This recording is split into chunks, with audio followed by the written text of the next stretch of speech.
Hi friends, welcome to Veena Rachi logs. ಹೇಗಿದ್ದೀರಿ? ನಾನು ಚೆನ್ನಾಗಿದ್ದೀನಿ. ನೀವು ಚೆನ್ನಾಗಿದ್ದೀರಾ ಫ್ರೆಂಡ್ಸ್?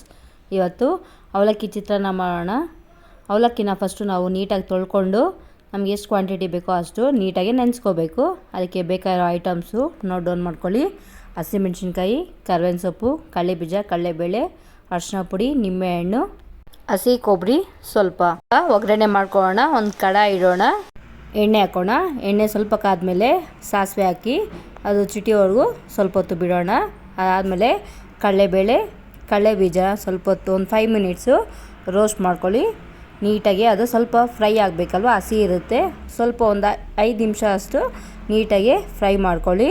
ಅದಾದಮೇಲೆ ಹಚ್ಚಿಟ್ಟಿರೋವಂಥ ಹಸಿಮೆಣಸಿನ್ಕಾಯಿ, ಕರಿಬೇವು ಎಲ್ಲ ಹಾಕಿ ನೀಟಾಗಿ ರೋಸ್ಟ್ ಮಾಡ್ಕೊಳ್ಳಿ. 2 ಮಿನಿಟ್ಸು ನೀಟಾಗಿ ರೋಸ್ಟ್ ಮಾಡ್ಕೊಳ್ಳಿ. ಅದಾದಮೇಲೆ ಸ್ವಲ್ಪ ಅರಿಶಿನ ಪುಡಿ ಹಾಕಿ ಈಗ ರುಚಿಗೆ ತಕ್ಕಷ್ಟು ಉಪ್ಪನ್ನ ಹಾಕೋಣ. ಉಪ್ಪನ್ನ ಹಾಕಿ ನೀಟಾಗಿ ಮಿಕ್ಸ್ ಮಾಡ್ಕೊಳ್ಳಿ. ಇದಕ್ಕೆ ಹಸಿ ಕೊಬ್ಬರಿ ಹಾಕ್ತಾಯಿದ್ದೀನಿ, ತುರ್ಮಿಟ್ಟಿರೋ ಹಸಿ ಕೊಬ್ಬರಿ. ಇದಕ್ಕೆ ಟೇಸ್ಟ್ ಚೆನ್ನಾಗಿರುತ್ತೆ. ಸೊ ಹಸಿ ಕೊಬ್ಬರಿನ ಹಾಕಿ ಫ್ರೆಂಡ್ಸ್. ನೀಟಾಗಿ ಮಿಕ್ಸ್ ಮಾಡಿಕೊಂಡು ಕೊತ್ತಂಬರಿನ ಹಾಕಿ ಲಾಸ್ಟಲ್ಲಿ ನೀಟಾಗಿ ಒಂದು ನಿಂಬೆಹಣ್ಣು ತೊಗೊಂಡು ನೀಟಾಗಿ ಕಿವುಚ್ಕೊಂಡು ಆ ರಸನ ಹಾಕ್ತಾಯಿದ್ದೀನಿ. ಈಗ ನೋಡಿ ಅವಲಕ್ಕಿ ನೀಟಾಗಿ ಸಾಫ್ಟ್ ಆಗಿದೆ. ಒಂದು 5 ಮಿನಿಟ್ಸ್ ಬಿಟ್ಟರೆ ಸಾಕು. ಈಗ ಅದು ಸಾಫ್ಟ್ ಆಗಿದೆ.